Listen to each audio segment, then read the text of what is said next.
With Oregon's matchup in the Rose Bowl now set with Ohio State, we can take a look back at how the Ducks got here to be the number one team, the Big Ten champions, and set up this rematch with the Buckeyes in the Rose Bowl in the college football playoff quarterfinal.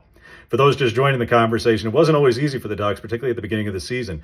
Things were tough for the offensive line in the first two games against both Idaho and Boise State. Of course, Ashton Jeanty had a handful of big carries in the Boise State game, which required both a kickoff return and punt return in order for the Ducks to avoid an upset in that game.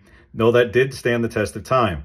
Oregon ultimately settled its offensive line down, routed Oregon State, went into a bye week, came out of that and went down to LA and took care of business against a weaker UCLA team, and then set up against Michigan State, where outside of a couple of red zone interceptions by Dylan Gabriel in those two games, they got to 5-0. They set up the first matchup with Ohio State that lived up to the billing. The lead changes, the clash of elite offenses, two top 10 defenses that struggled to match up with those offenses at times, but ultimately Oregon's defense came up with the stops and came up with the takeaway in the critical moments. Of course, the deliberate 12-man on the field penalty was a savvy move by Dan Lanning and his staff late on the final drive, and time ran out on Will Howard and the Buckeyes. Then Oregon's second half of the season had some high moments, certainly some lopsided wins against Illinois in particular. Maryland, a 21-point win that probably was a little bit more dominant than the final score indicated at times.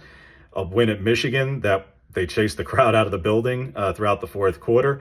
But also a couple of closer games, particularly at Wisconsin. But that was the eighth game in 8 weeks for Oregon, which no other team in the country had to do in conference play, and only a couple of other teams had to do in general.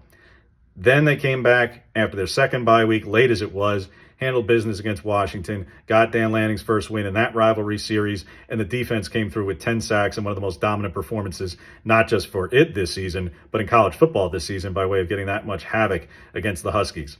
Of course, the matchup with Penn State in the Big Ten championship game, what was thought to be a defensive clash, turned into a slugfest, and Oregon ultimately outlasting Penn State and having just too much firepower for the Nittany Lions to slow down.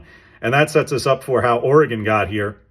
And to this point, of course, Ohio State, even though they did not make it to the Big Ten championship game, taking care of business against Tennessee in the first round on Saturday. And now we get this epic rematch, perhaps earlier than many would have wished by way of the playoff and its seeding. But this is what we get, an epic Rose Bowl clash, a Big Ten rematch of the game of the season in college football. Winner advancing to the Cotton Bowl in the semifinals, and the loser's season will end.